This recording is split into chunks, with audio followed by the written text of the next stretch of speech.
Hello, I'm Johnny Hazel, and today we're going to review the STARR program. So I've done quite a few variants. You might want to check all these variant videos out. You can find them in the description box below. So the first thing we're going to do is have a look at the introduction overview page.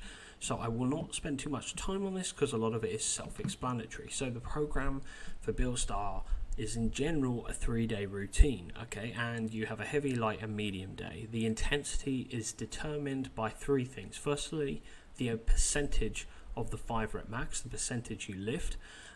So on the heavy day you will ramp up normally to a 5 rep max, or it's 80% of that top set on Monday, or 90% on that top set on Monday.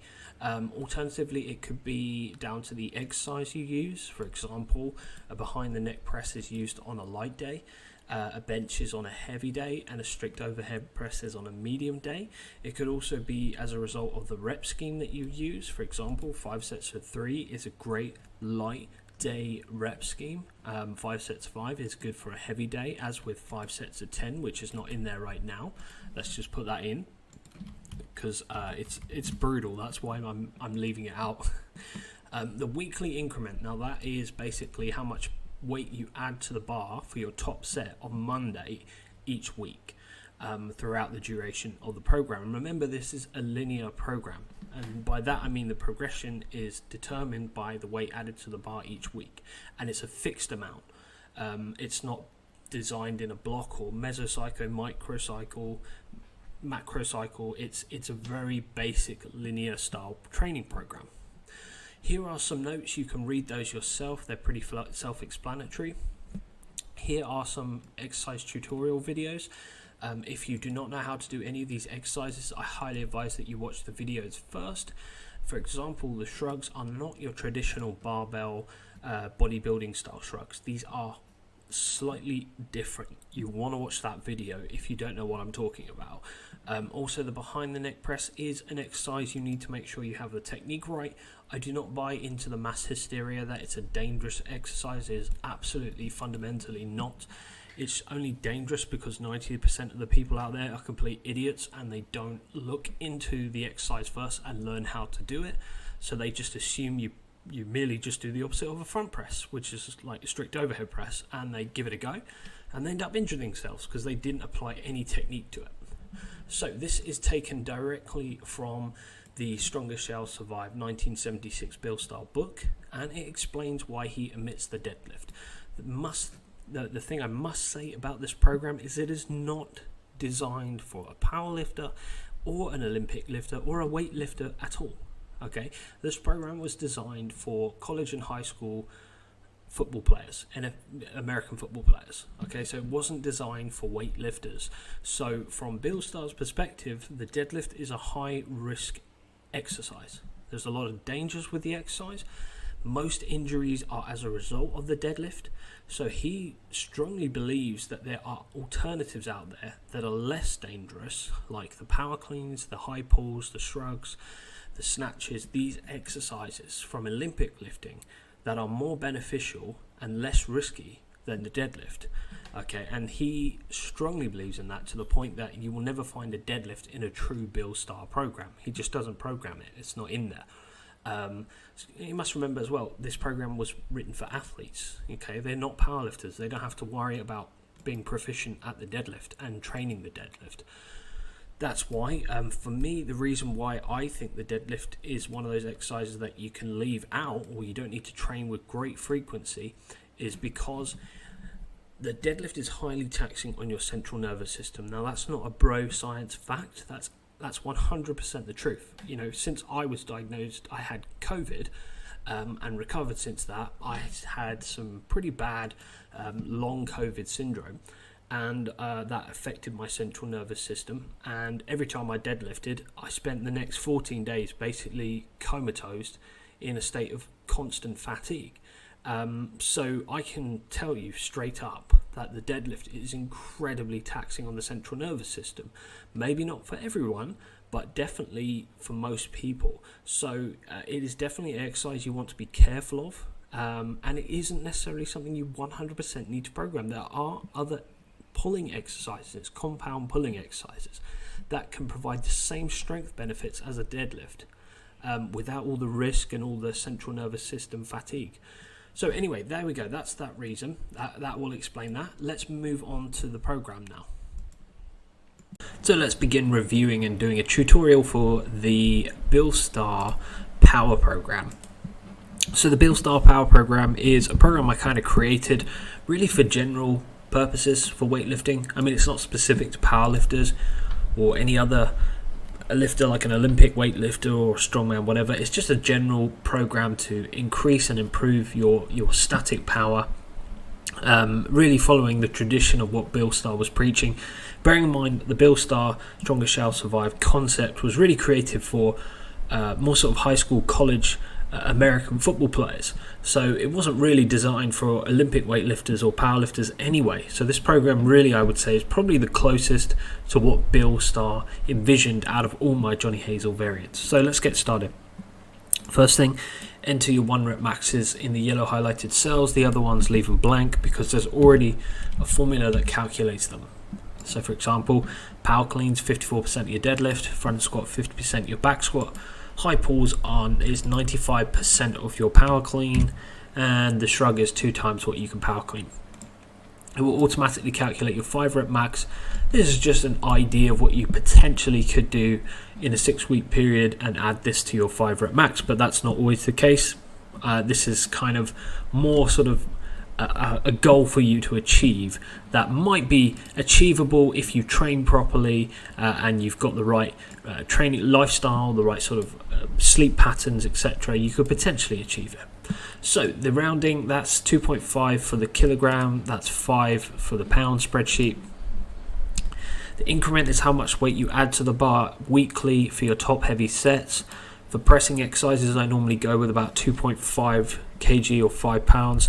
For the squat and pulling exercises, I normally go for about 5 kg or 10 pounds. Now, depending on where you are in your lifting career, you might want to increase that, you might want to decrease that. If you're a more advanced lifter, you might want to change that to less, maybe for pressing 1.25 kilograms or maybe 2.5 pounds a week for the pressing exercises. Maybe you want to reduce that a little bit because you can add less to the bar for the bench press, the overhead press on a weekly basis than you possibly could for a squat or a pull exercise. So day 1 is the heavy day. You're going to power clean, bench, squat. Don't forget you need to do your warm-up routine. So in simple, the power clean is probably one of the easiest ones on this day for me. You've got 4 ramping sets and 1 top heavy set. Top heavy set is always highlighted in bold. You can see it right here. Okay, for week 1, we know what that's going to be. It's going to be our 5 rep max stated here. The first 4 sets are what they call ramping sets or warm-up sets. It's a percentage of the top heavy set weight. First set, 85% of the top heavy set, then 90, 95, 95, and then you hit your top heavy set. Bench press, you do 3 sets of 5 and 3 sets of 3, and then 1 back off set for 8 to 10 reps. Top heavy set you do for 3 reps instead of 5 this time because you are going to do an additional 2 sets of 3 reps where you increase the weight by your set pressing increment for each set. So as you can see, it's gone from 135 to 137.5 to 140. Then you finish with a back off set, and the weight for that is the weight you used on your 3rd set of the session, which you did initially for 5 reps. You're now going to do that from 8 to 10 reps. There we go, quite simple, right? The first 3 sets are ramping sets. It's a percentage similar to the power clean, a percentage of your top heavy set weight. For example, the first one, as you can see, 85%, then you can see right here 90%, then 95%. The squat, you do 5 sets of 10. This is quite high tonnage here, 50 reps in total. You are going to do the top heavy set weight. It is determined by doing 70% of your 1 rep max squat. You can reduce that, you can increase that by just going up here, changing that to 60, 65, hell, maybe even 55 if you're not very good with the back squat. But I normally leave it at 70, 65 to 70. The first 4 sets are ramping sets as always. It's a percentage of the top heavy set weight, 80%. 85, 90, 95, and then you hit your top heavy set weight, which is highlighted in bold right here. as you can see. Right, so there we go, that's your day one. So that's your heavy day. Now you've got a few different rep schemes going on here, which is great because that really increases the complexity of this day. So day one has a variety of different rep schemes. There is a lot of tonnage, and this is really probably the heaviest day of the week. So day two is really the light day. You will be focusing on lighter exercises than the more heavier compound exercises that was done on day one. For example, instead of a power clean, you are doing basically just half that range of motion with a high pull now. Instead of a heavy bench press, you're going to be doing a much lighter behind the neck press, which is lighter than a strict overhead press. And instead of the front squat, you're going to be doing instead of the back squat, you're going to be doing the lighter front squat. So this is a nice light day, which is just what you need after doing on day one, the heavy day. So same concept as the power cleans. You know your 5 rep max already for week one because it's right here. Okay, it's already been calculated for you. The first 4 are what we call ramping sets. You can see it's a percentage of the top heavy set, same as power clean. The behind the neck press, we're using the same rep scheme as the bench press. We're going to do 3 ramping sets for 5 reps, and then we're going to do 3 sets of 3 for heavy weight. We're going to do the top heavy set for 3 reps instead of 5, and then we're going to add 2.5 kilograms or 5 pounds or whatever increment you choose for the second set 3, then add another 2.5 kg 5 pounds for the third set 3. Then you do your back off set, which is the same weight as your third set. The front squat, you're going to do 5 sets of 3. This is kind of recommended by Bill Starr, but also something I personally like to do myself. So you are going to do the top heavy set weight we already know for week one because it's stated right at the top. We already know that. And the first 4 sets are ramping sets at 85% of the top heavy set weight, 90, 95, 97, and then your top heavy set weight.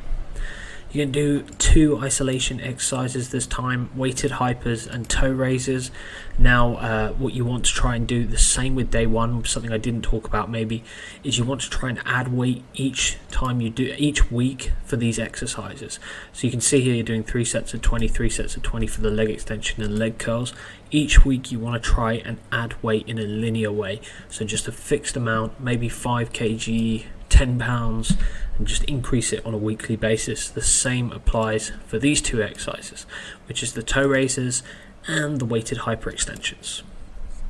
So day 3, the final day, the medium day, not as heavy as day 1, not as light as day 2, in the middle. So we are going to do the shrugs, and we're going to do the strict overhead press and the front squat. Now the shrugs are not your typical style of bodybuilding shrugs. You definitely want to make sure you get the right shrug. I've got that, I've already talked about that in the introduction section, so just make sure you do the shrugs the way intended.